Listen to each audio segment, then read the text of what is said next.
pembacaan dan perenungan kita di minggu berjalan, khususnya pada tanggal 6 sampai 12 April 2025.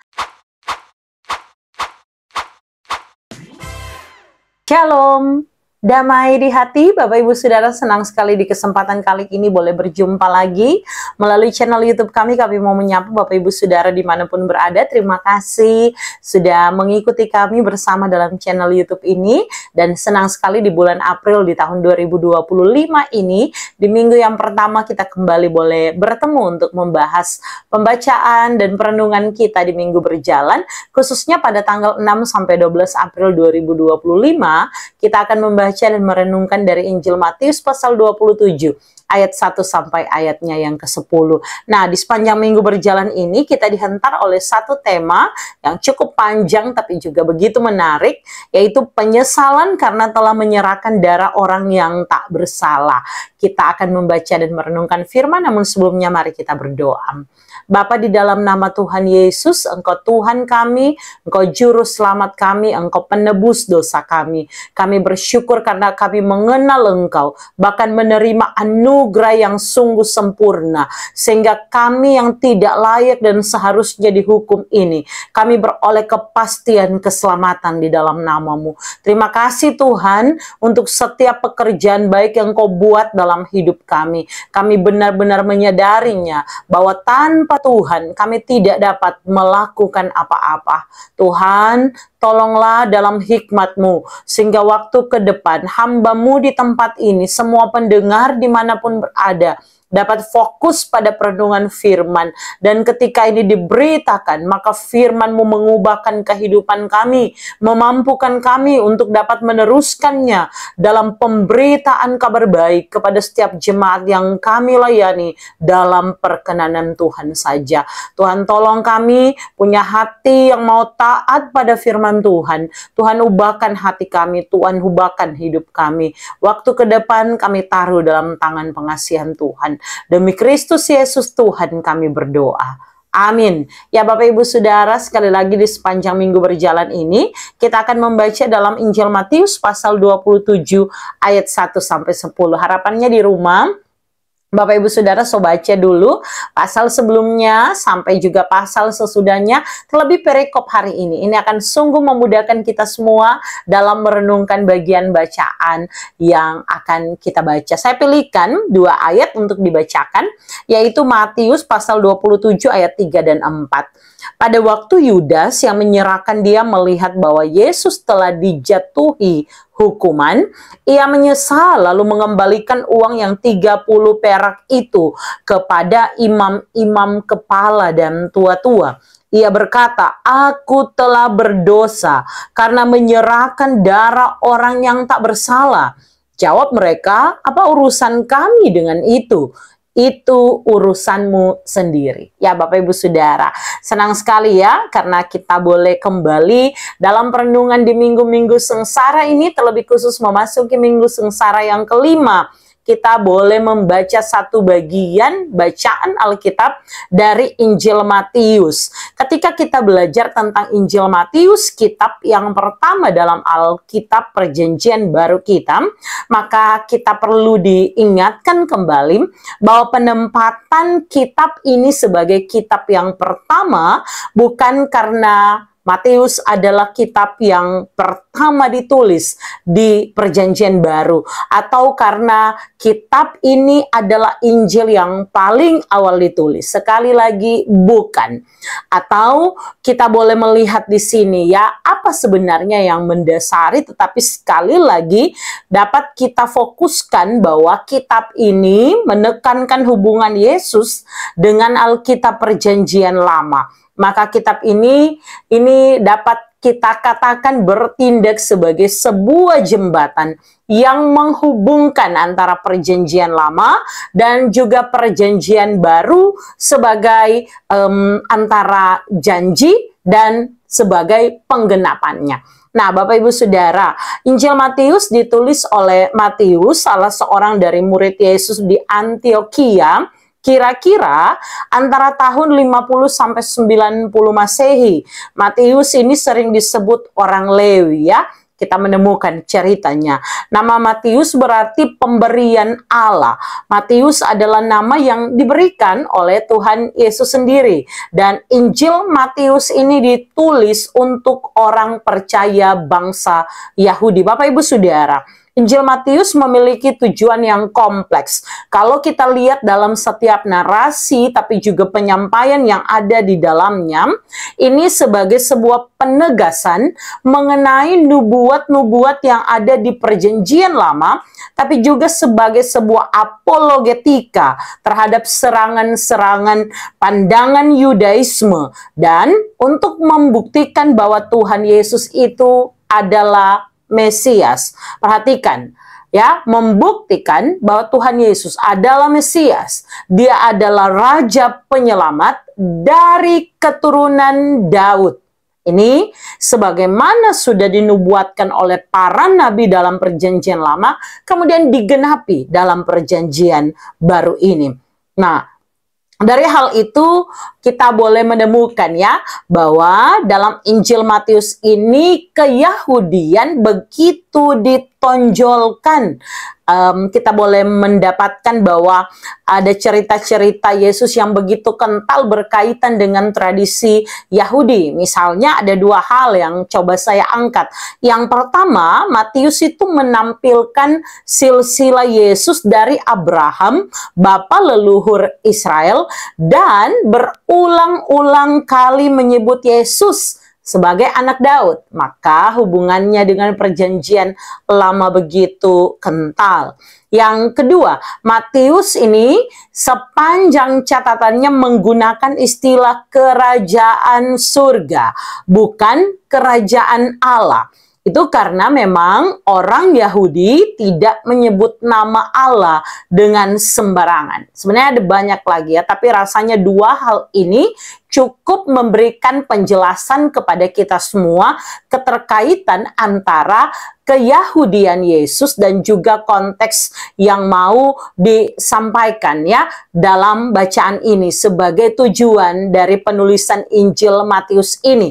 Nah, Bapak Ibu Saudara, selanjutnya ketika kita lihat bacaan hari ini Matius 27 ayat 1 sampai 10, di sini kurang lebihnya secara garis besarnya berbicara tentang Yudas yang menyesali pengkhianatannya terhadap Yesus sehingga dia mengembalikan 30 kaping perak kepada para pemimpin agama Yahudi dan kemudian dia menggantung diri.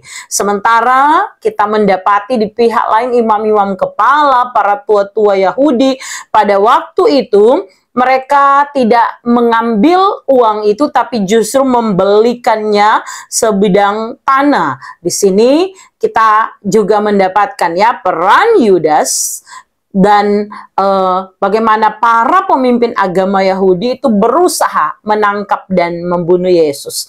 Maka dalam pembelajaran kita di hari ini untuk melihat teks ini yang nantinya akan kita pakai dalam PA ketika kita bagikan kepada jemaat yang kita layani, mari kita lihat berdasarkan pokok-pokok pikiran. Saya bagi menjadi 4 pokok pikiran khusus untuk bacaan hari ini. Yang pertama, ayat 1 sampai ayat yang kedua. Bapak Ibu Saudara, di sini kita menemukan rencana untuk membunuh Yesus.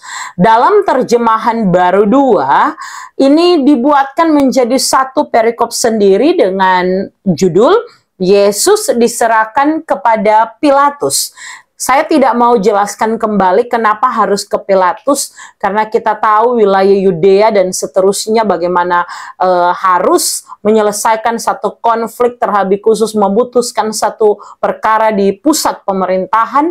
Tetapi di sini kita bisa melihat bahwa dalam 2 ayat ini dijelaskan imam-imam kepala dan tua-tua bangsa Yahudi, mereka itu punya rencana ya, kalau kita lihat di sini membuat rencana untuk membunuh Yesus. Begitu to the point apa yang mau disampaikan. Ada rencana, Apa rencananya? Membunuh Yesus. Mereka ini yang sering disebut bagian kelompok Sanhedrin, yaitu kalau kita tahu ya, bicara Sanhedrin berarti berbicara Mahkamah Agung, lembaga peradilan tertinggi bangsa Yahudi, yang jumlahnya itu 71 orang. Mereka biasanya terdiri dari imam besar, kemudian ada juga imam-imam, ada tua-tua Yahudi, dan juga di dalamnya ada sejumlah besar ahli Taurat. Lihat di sini apa yang mereka lakukan, begitu menarik karena di ayat 2 dituliskan mereka membelenggu dia, lalu membawa dia dan menyerahkannya kepada gubernur Pilatus. Perhatikan perlakuan mereka kepada Yesus seolah-olah adalah penjahat kelas kakap yang harus dibelenggu agar supaya dapat diserahkan kepada gubernur pada waktu itu. Suatu proses hukum yang coba dilaksanakan, walaupun kalau kita coba selidiki dengan mendalam, terdapat berbagai kekurangan dalam proses hukum ini sehingga boleh dikata tidak sah, tetapi di sini mau menjelaskan bahwa betapa niat mereka untuk dapat mengadili Yesus, untuk dapat membunuh Yesus, membuat mereka ini beranggapan seolah-olah Tuhan Yesus adalah penjahat yang kemudian harus dibelenggu, kemudian mereka mau menampakkan kesalehan, kehidupan, kebenaran mereka, sehingga mereka tetap mencoba untuk menunjukkan mereka mengikuti aturan yang ada, membawa Yesus untuk diadili oleh gubernur pada waktu itu. Selanjutnya mari kita lihat di ayat 3-5. Bapak Ibu Saudara, kalau kita lihat judul perenungan minggu ini itu begitu connect ya, terhubung dengan ayat 3, 4, dan 5 yang berbicara mengenai penyesalan dari Yudas dan bagaimana kemudian Yudas mengakhiri hidupnya dengan bunuh diri. Di sini jelas Yudas melihat ya, vonis sudah dijatuhkan atas Yesus. Ketika di ayat 3 dimulai, pada waktu Yudas yang menyerahkan dia melihat bahwa Yesus telah dijatuhi hukuman. Perhatikan ya, dia melihat Yesus dijatuhi hukuman. Baru kemudian Yudas dicatat di sini, ia menyesal. Yudas menyesal. Dia merasa benar-benar hancur. Hatinya diliputi oleh rasa berdosa yang dalam. Dia merasakan sakitnya, rasa bersalah yang kemudian itu menyiksa batinnya, melumpuhkan pikirannya. Karena dia tahu bahwa apa yang dia lakukan adalah kejahatan. Perhatikan, ia menyesal, lalu mengembalikan uang yang 30 perak itu kepada imam-imam kepala dan tua-tua. Artinya penyesalannya terjadi ketika dia sudah menerima hasil dari dia menyerahkan gurunya, Tuhan Yesus. Perasaan Yudas tentu bukan tanpa alasan. Kita tahu bahwa Yudas adalah satu dari 12 murid yang selama 3 tahun begitu intens ada bersama-sama dengan Tuhan Yesus. Boleh dikata, kalau kuliah dia S1 ini ya, secara teologinya pasti bagus karena setiap hari dia mendengarkan Yesus, melihat langsung bagaimana Yesus hidup, dia melihat langsung bagaimana mujizat-mujizat yang dilakukan oleh Yesus. Dia mendengarkan langsung pengajaran-pengajaran yang dibuat oleh Tuhan Yesus. Dan dalam catatan Alkitab ini, kemudian di sini kita juga tahu bahwa Yudas ini adalah orang jujur. Terbukti dari 12 rasul dialah yang dipilih untuk menjadi bendahara dari kumpulan mereka.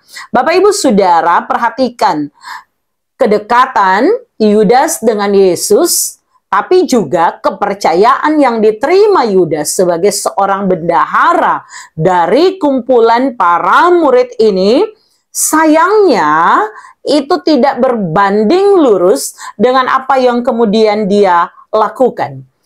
Di sini ketika dia tahu Yesus sudah dihukum, dia mulai menyesal. Perhatikan bahwa penyesalannya ini kemudian datang, kalau kita baca seterusnya, ternyata bukanlah sebuah pertobatan yang sungguh kepada Tuhan. Ketika dia menyadari akan dosa yang sudah dilakukannya. Ini hanyalah sebuah perasaan yang boleh saya pilih. Katanya itu rasa bersalah secara psikologis saja. Ya, kalau kita lihat di sini, ia berkata, "Aku telah berdosa." Sebenarnya kalau kata-kata ini kita baca, maka sebuah perkataan yang sadar siapa dirinya. Ketika dia berbicara tentang saya berdosa, seharusnya dia tahu dia benar-benar sudah mengikuti Yesus 3 tahun, bukan waktu yang singkat. Dalam pengetahuannya itu, dalam bagaimana dia mengikuti Yesus, harusnya dia tahu bahwa caranya untuk dapat lepas dari dosa itu adalah datang kepada Yesus. Namun, bukannya datang kepada Yesus untuk mengakui dosa dan kejahatan yang telah dia lakukan, tapi kemudian dia justru menemui di sini para imam kepala dan tua-tua. Sehingga dia kemudian tidak heran kita temukannya, dia mengakhiri hidupnya. Namun Bapak Ibu Saudara, menarik untuk kita perhatikan dalam pengakuan Yudas ketika dia menyesali dosanya. Ini ada perkataan yang bagi saya begitu luar biasa ya. Ia berkata ayat 4, "Aku telah berdosa karena menyerahkan darah orang yang tak bersalah." Perhatikan, dia menyebut dirinya berdosa. Kemudian dia memproklamasikan bahwa Yesus tidak bersalah. Karena dia mengakui keberdosaannya adalah karena dia telah menyerahkan Yesus yang tidak bersalah. Dia telah menyerahkan Yesus menerima hukuman, padahal dia tahu Yesus tidak bersalah. Bapak Ibu Saudara, dalam konteks orang-orang pada waktu itu, imam kepala, para tua-tua, tapi juga masyarakat yang mencoba mengikuti, menyaksikan peristiwa-peristiwa Yesus ditangkap, dalam pikiran mereka Yesus bersalah patut dihukum. Makanya tidak heran orang munculkan ada saksi palsu yang meneriaki Yesus dengan katakan, "Salibkan dia, salibkan dia." Karena memang dalam pemikiran mereka Yesus bersalah, Yesus patut dihukum. Tetapi lihat di sini bahwa Yudas itu dipakai untuk dapat memproklamasikan di akhir-akhir ketika orang semua tertuju kepada Yesus, orang tertuju kepada hukuman yang mereka minta dijatuhkan kepada Yesus, Yudas justru datang dengan perkataan, "Aku berdosa karena aku telah menyerahkan darah orang yang tidak bersalah." Lihat ya, dia mengakui Yesus tidak bersalah. Yesus tidak patut untuk dihukum. Yesus tidak sama dengan apa yang dituduhkan kepadanya. Yesus bukanlah penjahat seperti orang-orang memperlakukannya. Yesus bukanlah seorang yang patut untuk ditangkap, untuk dibelenggu, untuk dijatuhi hukuman yang begitu berat karena Yesus tidak bersalah. Dan itu keluar dari mulut seorang Yudas. Yudas mengakui dirinya bersalah, tapi Yesus tidak bersalah. Selanjutnya pada bagian ketiga ayat 6-8, uang dan dari Yudas dibelikan tanah. Bapak Ibu Saudara, jelas dalam ayat-ayat ini ada 30 keping perak dan dikemanakan kemudian uang ini setelah Yudas sudah kembalikan. Yudas kita tahu kalau kita lihat di ayat 5, Ia pun melemparkan uang perak itu ke dalam bait suci, lalu pergi dari situ dan menggantung diri. Sebuah tindakan yang tidak bisa diduga, tetapi kemudian kalau dilihat ayat 6-8 selanjutnya ada pembelian tanah yang disebut tanah darah. 30 keping perak itu uang darah. Kemudian dibelikan tanah yang dinamakan tanah darah. Mengapa disebut uang darah? Karena uang ini didapatkan dalam rangka terbunuhnya seseorang yang tidak bersalah, sebagaimana pengakuan dari Yudas itu sendiri. Dibelikan tanah darah, yaitu tanah yang dibeli dengan uang darah.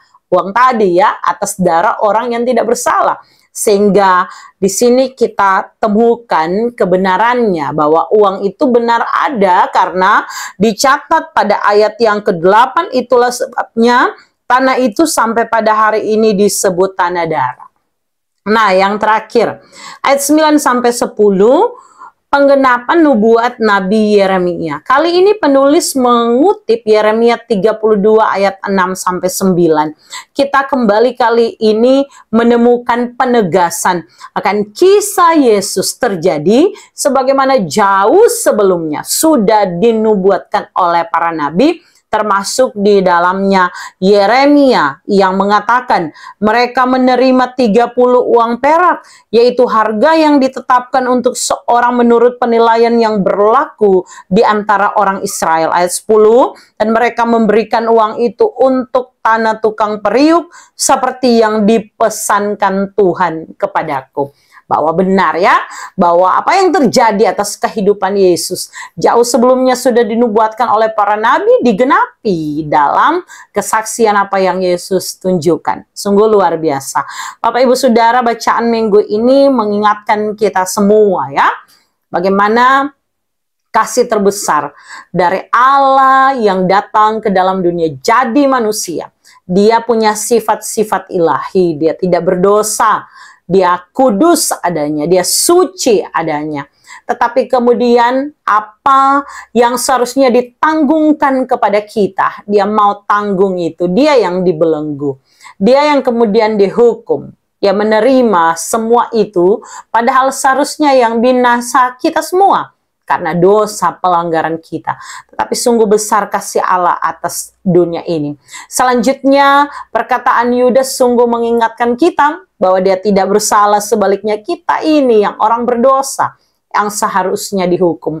Tapi juga di sini kita melihat bagaimana seharusnya ketika menyadari dosa-dosa kita, harusnya kita sadar kemana kita harus berbalik, kemana kita harus datang dalam penyesalan, dalam kesadaran untuk diubahkan, diampuni, dipulihkan dari hidup yang lama pada hidup yang baru di dalam Kristus. Biarlah perenungan di Minggu Sengsara yang kelima ini menguatkan kita semua dengan siapa kita, keberadaan kita. Kita selalu tahu bahwa penebus dosa itu adalah Yesus Kristus, sehingga kapanpun waktunya, kita selalu mau mencari wajahnya, mencari perkenanannya, hidup di dalam anugerahnya dengan melakukan apa yang baik sebagai tanda syukur kita karena dia sudah mati, menebus kita, memberi kita kepastian keselamatan di dalam namanya.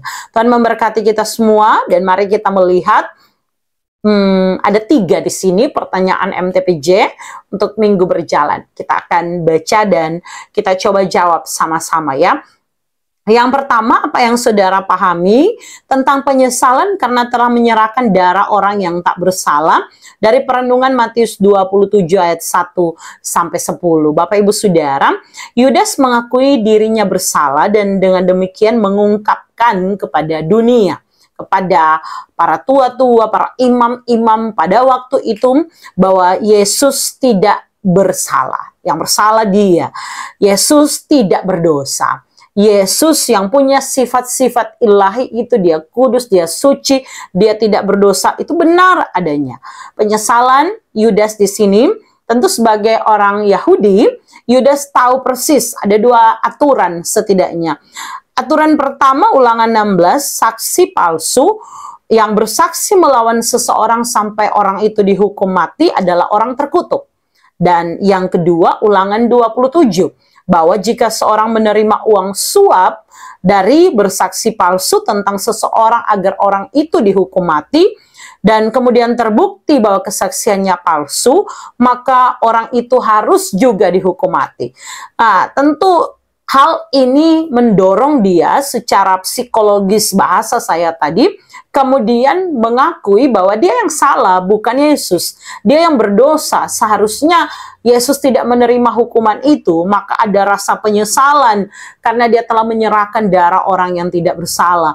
Tapi dalam konteks bacaan ini, penyesalan dari Yudas adalah penyesalan yang tidak benar. Adalah penyesalan yang cuma sampai di kata-kata, yang itu secara batin menyiksa dia karena kesadaran bahwa dia telah mengambil bagian sampai Yesus dihukum. Bukanlah penyesalan dalam kesadaran dia orang berdosa yang butuh Tuhan, butuh pengampunan. Sehingga kemudian di sini kita membaca dia dalam catatan Alkitab ini pergi dan menggantung diri. Nah, Bapak Ibu Saudara, pertanyaan yang kedua, mengapa Yudas Iskariot menyesal tetapi tidak bertobat? Ini sebenarnya sudah menjawab tadi ya. Pertanyaan yang pertama, penyesalan dari Yudas Iskariot adalah penyesalan tanpa pertobatan. Kenapa? Karena tadi ya, karena dia secara batinnya merasa terganggu, tersiksa dengan tatapan-tatapan orang, melihat Yesus, tatapan Yesus, melihat dan mendengar bagaimana putusan akan hukuman untuk Yesus. Maka itu mendatangkan kegelisahan dalam hati dan pikirannya, sehingga dia merasa menyesal. Dia juga tahu dengan aturan, makanya dia merasa tidak enak ketika hukuman itu harus dijatuhkan kepada Yesus.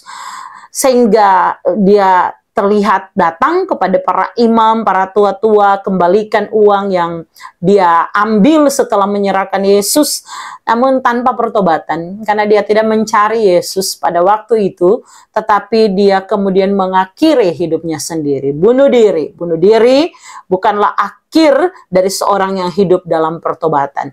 Bunuh diri bukanlah tindakan yang tepat, tapi juga bukan tindakan yang dikehendaki Tuhan. Sekali lagi, dalam aturan itu melanggar hukum, yaitu jangan membunuh, tapi juga itu mangkir terhadap perintah Tuhan untuk dapat tentu memelihara kehidupan yang Tuhan percayakan. Dan Yudas Iskariot tidak melakukannya. Dalam catatan Alkitab dia pergi menggantung diri ya. Sehingga kemudian kalau kita lihat di pertanyaan ketiga, apa yang saudara pahami tentang uang darah jika dipersembahkan kepada Tuhan? Maka memang kalau orang lihat ini uang yang Yudas dapat, dia bawa ke dalam bait suci, tetapi itu kemudian tidak dipakai sebagai persembahan, karena itu uang darah. Sekali lagi, uang darah dari artinya adalah uang yang didapat dengan mengorbankan orang yang tidak bersalah, sehingga bukanlah dalam tanda kutip doi halal. Tentunya tidak pantas untuk dipersembahkan kepada Tuhan di dalam baitnya yang suci. Nah, Bapak Ibu Saudara, ini selaras dengan orang bilang, orang cuma terima-terima itu persembahan, kon orang tidak tahu lagi. Kadang-kala orang kok tidak beri dengan hasil-hasil pekerjaan yang tidak jujur. Sebaliknya, maka kita mendorong gereja Tuhan udah tahu memberi yang terbaik, mengumpulkan persembahan, tapi juga dengan memperhatikan, memperhatikan bahwa berkat-berkat yang kita terima adalah berkat-berkat yang jujur. Kita boleh terlibat dalam pembangunan gereja dengan uang yang jujur. Kita boleh mengumpulkan persembahan dengan uang yang jujur. Kita boleh membantu pelayanan dengan uang hasil kerja keras, keringat kita. Ini yang Tuhan kehendaki. Sebaliknya, yang kita dapatkan dengan menipu orang, korupsi, dengan melakukan apa yang tidak baik, hati-hati, karena Tuhan tidak mau dipermainkan ya. Di dalam rumahnya yang kudus, hendaklah yang terbaik yang kita bawa. Hidup kita, persembahan-persembahan kita, apapun yang terbaik, yang kudus, yang berkenan kepada Tuhan, itulah ibadah kita yang sejati. Itu persembahan kita. Dan menolong kita untuk melakukan firman-Nya. Mari berdoa. Terima kasih Tuhan Yesus buat kebaikan-Mu. Tolong kami hidup menyenangkan Engkau, berkati kami terus, berkati setiap pendengar. Kami menyadari bahwa masalah terbesar kami adalah dosa. Tetapi sungguh kebahagiaan sempurna ketika kami tahu Engkau datang ke dalam dunia mengampuni kami, menebus dosa-dosa kami. Terpuji namamu Tuhan. Ajar kami hidup untuk terus mengandalkan Engkau di dalam pertobatan yang sungguh. Waktu ke depan, setiap pendengar dimanapun berada, Tuhan tolong, sehingga pelayanan-pelayanan menjangkau banyak jiwa datang kepada Kristus. Ini doa kami, dalam nama Tuhan Yesus kami berdoa. Amin. Bapak Ibu Saudara, akhirnya sampai jumpa. Tuhan Yesus memberkati. Shalom, damai di hati.